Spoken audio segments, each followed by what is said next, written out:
In the heart of Afghanistan's war-torn landscape, where ancient crafts lay buried beneath decades of conflict and despair, one man's extraordinary vision would spark a revolution that nobody saw coming. 20 years ago, when the world had written off an entire nation's cultural heritage as lost forever, a future king made a promise that seemed impossible to keep.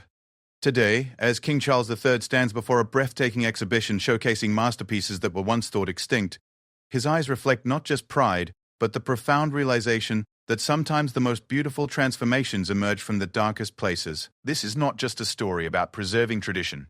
It's about how one organization's unwavering belief in human potential turned forgotten artisans into global ambassadors, transformed shattered communities into thriving cultural centers, and proved that art can indeed triumph over adversity. Welcome to the remarkable journey of Turquoise Mountain, where every handcrafted piece tells a story of resilience, every restored building whispers tales of revival, and every life change represents hope restored to an entire civilization. The year 2006 marked a turning point in Afghanistan's tumultuous history, though few recognized it at the time. Prince Charles, then heir to the British throne, found himself deeply troubled by reports emerging from the ancient city of Kabul. The Taliban's systematic destruction of Afghanistan's cultural heritage had left scars that ran deeper than any battlefield wound. Centuries-old crafts that had flourished along the Silk Road were disappearing, their master artisans either fled as refugees or silenced forever. In the dusty streets of Murad Khani, once the vibrant heart of old Kabul, Prince Charles saw something that others had missed. Beneath layers of rubble and neglect, the bones of an extraordinary civilization still pulsed with life. Traditional wooden balconies hung precariously from crumbling walls, their intricate carvings barely visible under decades of soot and destruction. Workshops that had once echoed with the rhythmic hammering of master metalworkers now stood silent, their tools scattered and forgotten. But Charles possessed a unique vision, one shaped by years of championing traditional crafts and sustainable communities across Britain. He understood that preserving culture wasn't just about saving objects or buildings. It was about empowering people. When he announced the creation of Turquoise Mountain, a foundation dedicated to reviving Afghanistan's traditional arts and crafts, many dismissed it as another well-intentioned but doomed charitable venture. The skeptics had good reason for doubt. Afghanistan in 2006 was a nation still reeling from decades of war. The Taliban had been driven from power, but insurgency and violence continued to plague the country. International aid flowed toward immediate humanitarian needs: food, shelter, basic security. The idea of investing in traditional crafts seemed to many observers like a luxury the war-torn nation could hardly afford. Rory Stewart, a British diplomat and writer who had walked across Afghanistan years earlier, became Charles's chosen instrument for this ambitious dream.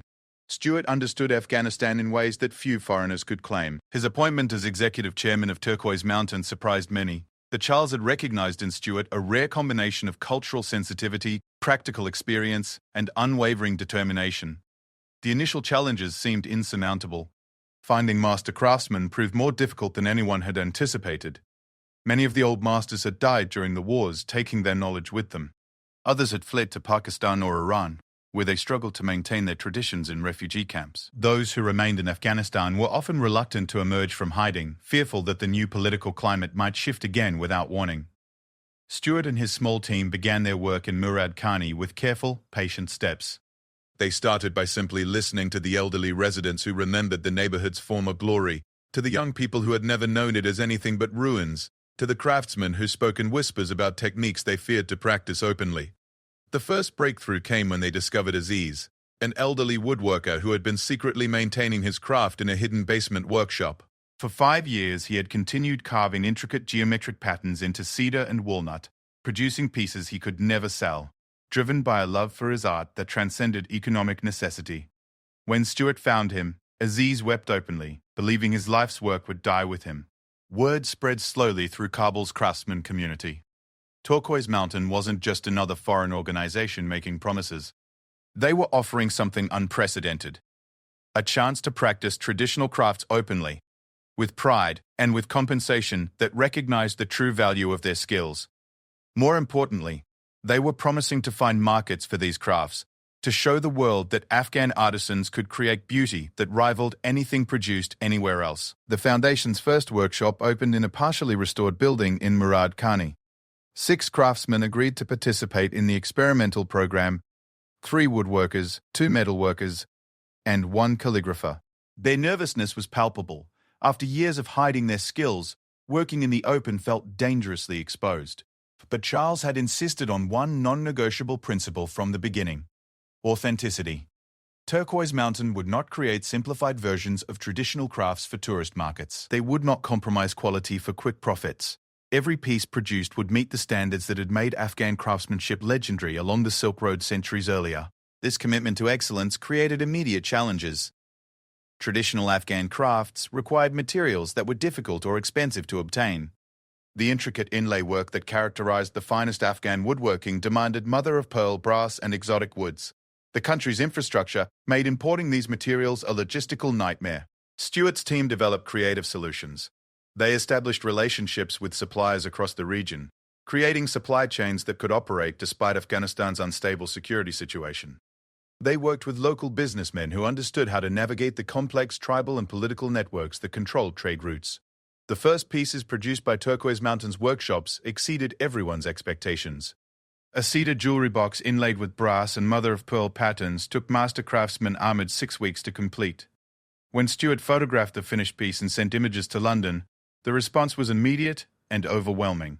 Collectors and museums expressed serious interest in acquiring similar works. But the Foundation's vision extended far beyond individual craft production. Charles had always understood that sustainable development required building entire ecosystems, not just supporting individual artisans. Turquoise Mountain began planning a comprehensive program that would include craft training, heritage preservation, and community development. The decision to focus on Murad Khani as a restoration showcase reflected this holistic approach. The neighborhood's history embodied everything Turquoise Mountain hoped to achieve. Once home to wealthy merchants and skilled craftsmen, it had served as a cultural crossroads where Persian, Indian, and Central Asian influences merged to create distinctly Afghan artistic traditions. Restoring Murad Khani required more than just repairing buildings. The Foundation needed to understand traditional construction techniques that had been passed down through generations of master builders. They interviewed elderly residents who remembered the neighborhood's glory days, documenting construction methods that existed nowhere else in the world. The restoration work became a training ground for young Afghans interested in learning traditional building skills. Under the guidance of experienced masters, teenagers and young adults learned to carve wooden balconies, install intricate window screens, and apply traditional plaster techniques that had protected buildings for centuries. As word of the project spread, international attention began to focus on Afghanistan's cultural heritage in new ways. Academic institutions expressed interest in studying Turquoise Mountain's work. Museums began planning exhibitions featuring contemporary Afghan crafts. Most importantly, wealthy collectors started commissioning pieces directly from the Foundation's workshops. The transformation wasn't just physical or economic, it was psychological. For the first time in decades, young Afghans began to see their cultural heritage as a source of pride rather than embarrassment. Traditional crafts, once dismissed as backward or irrelevant, suddenly represented pathways to prosperity and international recognition. Charles maintained close personal involvement despite the obvious security risks. His regular communications with Stuart demonstrated a level of engagement that surprised many observers. This wasn't merely royal philanthropy. It represented a deeply personal commitment to proving that traditional skills retained value in the modern world. By the end of Turquoise Mountain's first year, the Foundation had trained 15 craftsmen, restored 3 historic buildings, and sold pieces to collectors in Europe and North America. More importantly, they had demonstrated that Afghan artisans could compete at the highest levels of international craftsmanship. The impossible dream was becoming tangible reality, one carefully crafted piece at a time. The second phase of Turquoise Mountain's journey began with an unexpected challenge that would ultimately define its character. In 2008, a devastating bombing in Kabul destroyed one of the Foundation's newly restored workshops, along with months of painstaking work by 12 artisans. The attack wasn't specifically targeted at Turquoise Mountain, but the message was unmistakable. Cultural preservation remained a dangerous pursuit in a country still battling extremist forces. Rather than retreat, Stuart and his team made a decision that would become legendary within the organization. Within 48 hours of the bombing, they had cleared the debris and begun rebuilding. The craftsmen, many of whom had lost tools and partially completed pieces worth months of labor, returned to work with a determination that surprised even their supporters. Master calligrapher Hashmat told international reporters that destroying their workshop only proved how powerful their art had become. This resilience attracted attention from unexpected quarters. Dr. Jolyon Leslie, a British architect who specialized in Afghan heritage conservation, joined the Foundation to lead an expanded restoration program. Leslie brought decades of experience working in Afghanistan, along with deep relationships within the country's intellectual and cultural communities. Under his guidance, Turquoise Mountain's physical restoration work evolved from simple building repair to comprehensive urban regeneration. The Foundation's approach to training also underwent significant evolution during this period. Early workshops had focused primarily on preserving existing techniques, but master craftsmen began expressing interest in innovation within traditional frameworks. Young Afghan artisans wanted to understand not just how to recreate historical pieces, but how to adapt ancient techniques for contemporary applications. This desire for creative evolution created opportunities that nobody had anticipated. Zayed, a 24-year-old metalworker from a family of traditional blacksmiths, began experimenting with incorporating traditional Afghan patterns into modern furniture designs.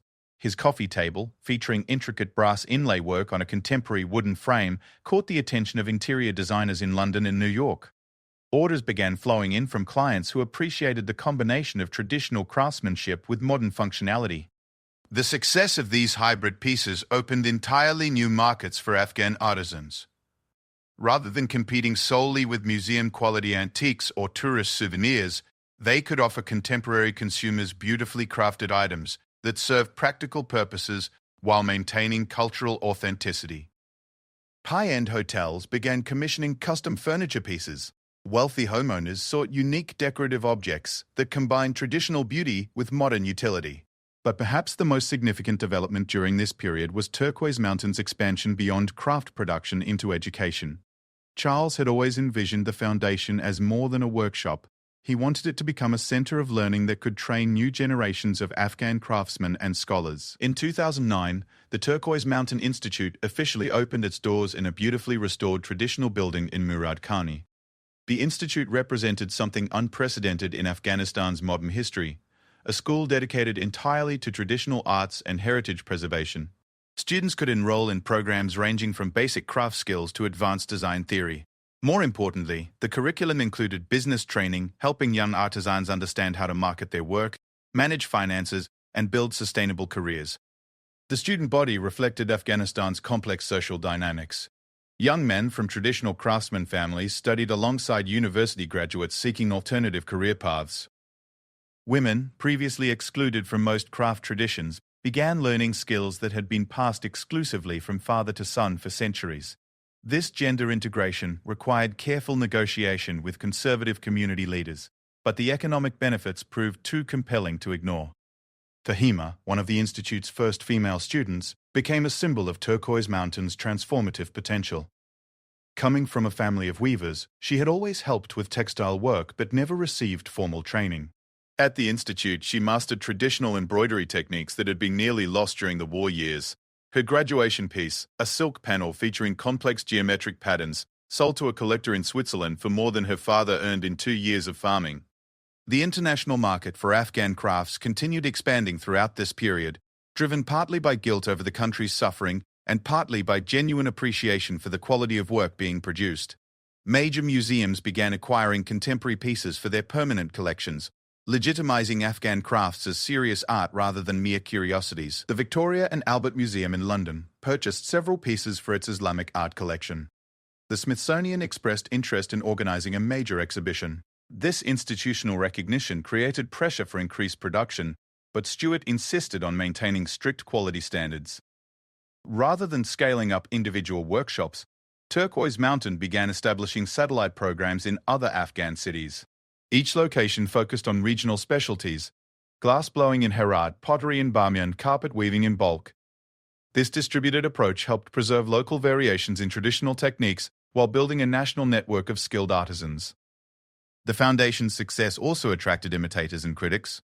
Some Afghan intellectuals questioned whether focusing on traditional crafts reinforced stereotypical images of their country as backward or primitive. Others argued that international markets were exploiting Afghan craftsmen by purchasing their work for far less than comparable pieces from other countries would command. Stewart and his team took these criticisms seriously, adjusting their approach to address valid concerns. They began emphasizing the contemporary relevance of traditional techniques, showing how ancient knowledge could solve modern problems. Afghan architectural techniques, for example, offered sustainable solutions for desert construction that interested architects worldwide. Traditional textile dyes provided alternatives to synthetic chemicals that concerned environmentally conscious consumers. The foundation also worked to ensure that Afghan artisans received fair compensation for their work. Rather than simply purchasing finished pieces, Turquoise Mountain developed a profit-sharing model that gave craftsmen ownership stakes in their creations. When a piece sold in international markets, the artisan received a percentage of the final price, not just a fixed production fee. Prince Charles maintained his personal commitment throughout these developments, visiting Afghanistan several times despite security concerns. His presence inevitably attracted media attention, but he used these opportunities to highlight the craftsman's achievements rather than his own role. During a 2010 visit, he spent hours in workshops, learning techniques from master artisans and discussing their hopes for the future. These conversations revealed the profound psychological impact of Turquoise Mountain's work. Craftsmen spoke not just about economic benefits, but about restored dignity and cultural pride. For decades, they had been made to feel ashamed of their traditions, told that modernization required abandoning their heritage. Turquoise Mountain proved that tradition and progress could coexist, that ancient skills retained relevance in contemporary markets. The ripple effects extended far beyond individual participants. Families whose primary breadwinner joined Turquoise Mountain programs often experienced dramatic improvements in living standards. Children could afford better education, families could access improved healthcare, and entire communities began investing in infrastructure improvements. The foundation's success demonstrated that cultural preservation could drive economic development in ways that traditional aid programs had failed to achieve. By 2012, Turquoise Mountain had become a model for cultural preservation efforts worldwide. Delegations from other conflict-affected countries visited Afghanistan to study their methods. International development organizations began incorporating traditional craft preservation into their programming. Charles himself became a sought-after speaker on sustainable development and cultural heritage, but the Foundation's leaders remained focused on their original mission, empowering Afghan artisans to compete in global markets while maintaining the authenticity that made their work valuable. Each piece produced carried forward centuries of accumulated knowledge, techniques, and aesthetic sensibilities that represented humanity's shared cultural inheritance. In preserving these traditions, Turquoise Mountain was saving more than crafts. They were protecting irreplaceable windows into human creativity and achievement. As King Charles III stood before the anniversary exhibition in London, surrounded by masterpieces that seemed to glow with inner fire, the magnitude of Turquoise Mountain's achievement became impossible to ignore. 20 years had transformed what began as an idealistic dream into a thriving ecosystem that had touched thousands of lives across Afghanistan and beyond. The pieces displayed represented far more than beautiful craftsmanship. They embodied proof that cultural heritage could survive the worst humanity could inflict upon it. The exhibition itself had taken 2 years to organize, bringing together works from every phase of Turquoise Mountain's development.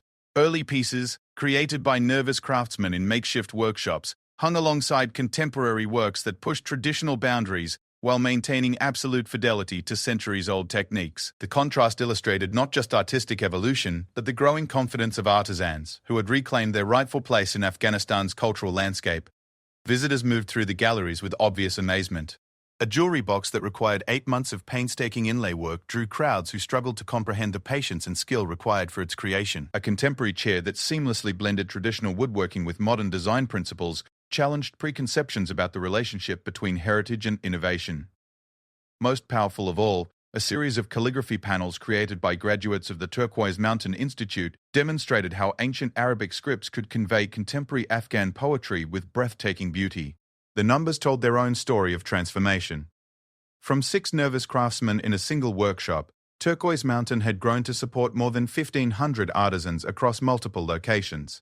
The institute had graduated over 400 students, with employment rates exceeding 90%. Alumni had established their own workshops, creating a multiplier effect that extended the Foundation's impact far beyond its direct programming. But statistics couldn't capture the human dimension of this transformation. Throughout the exhibition, video screens showed interviews with artisans whose lives had been fundamentally changed by their involvement with Turquoise Mountain. Master woodworker Ahmed, now in his 70s, spoke with quiet pride about his son and grandson, both graduates of the Institute, who were carrying forward traditions that had nearly died with him. Young potter Nasrin described how learning traditional ceramic techniques had given her economic independence in a society that offered few opportunities for women entrepreneurs. The geographic expansion of Turquoise Mountain's work reflected Afghanistan's incredible cultural diversity.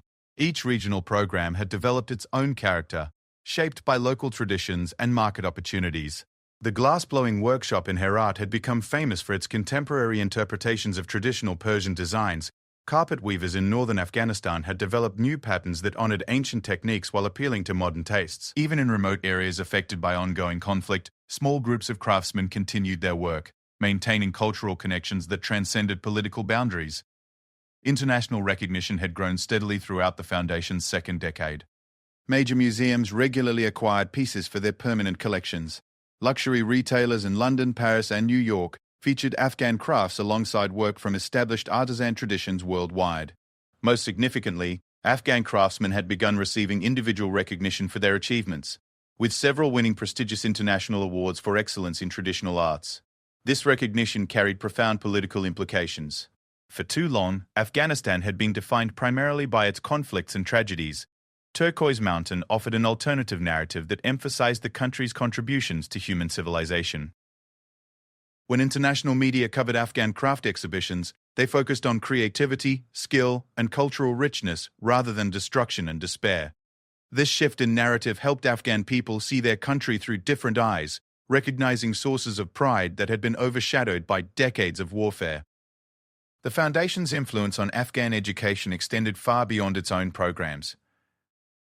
Universities across the country had begun incorporating traditional craft techniques into their curricula, recognizing these skills as legitimate subjects for academic study. Design schools taught traditional pattern making alongside contemporary graphic arts. Even business schools examined Turquoise Mountain's model as an example of successful social entrepreneurship. Women's participation in craft production had evolved dramatically since the Foundation's early days. Initial resistance from conservative communities had gradually given way to acceptance, as families witnessed the economic benefits of women's involvement. Female artisans had excelled particularly in textile work, embroidery, and jewelry making, areas where traditional gender roles already provided some precedent for women's participation. More remarkably, some women had mastered skills previously considered exclusively male domains, with several female graduates becoming accomplished woodworkers and metalworkers. The exhibition featured an entire section dedicated to women's achievements within Turquoise Mountain programs. Visitors could watch master embroiderer Soraya demonstrating the complex counting techniques required for traditional Afghan needlework. Her pieces, characterized by geometric precision and vibrant color combinations, commanded prices that rivaled those of master craftsmen with decades more experience. Her success had inspired dozens of other women to enroll in craft training programs, creating a virtuous cycle of female empowerment through cultural preservation. King Charles's personal involvement had remained consistent throughout the Foundation's development, despite the demands of his royal duties and eventual accession to the throne. His speeches about Turquoise Mountain emphasized themes that had defined his entire approach to philanthropy: the importance of human-scale development, the value of traditional knowledge, and the potential for craft production to provide sustainable livelihoods in an increasingly mechanized world. The Foundation's business model had evolved to ensure long-term sustainability without dependence on royal patronage or charitable donations. Turquoise Mountain Trading, the commercial arm of the organization, had developed direct relationships with international retailers, museums, and private collectors. Online sales platforms allowed customers worldwide to purchase pieces directly from Afghan workshops, with detailed documentation of each item's creation process and cultural significance. This commercial success enabled reinvestment in expanded programming. The Foundation had established microcredit programs that helped graduate artisans start their own businesses. Technical assistance programs provided ongoing support for workshop management, quality control, and marketing. Most importantly, a scholarship fund ensured that talented students could attend the institute regardless of their family's economic circumstances. The anniversary exhibition also highlighted Turquoise Mountain's influence on international development practices. Other organizations had adopted similar models, combining cultural preservation with economic development in post-conflict societies. Programs inspired by the Afghan experience operated in Iraq, Syria, Myanmar, and other countries where traditional crafts offered pathways to reconstruction and reconciliation. Academic institutions had begun serious study of Turquoise Mountain's methodology, producing research that informed broader discussions about sustainable development. The Foundation's approach challenged conventional wisdom about aid effectiveness, demonstrating that investments in cultural heritage could generate measurable economic returns while building social cohesion and national pride. As the exhibition continued its run, visitor comments revealed the profound emotional impact of encountering these masterpieces. Many expressed amazement at the complexity and beauty of work they had never known existed. Others wrote about gaining new appreciation for Afghanistan's cultural contributions to world civilization.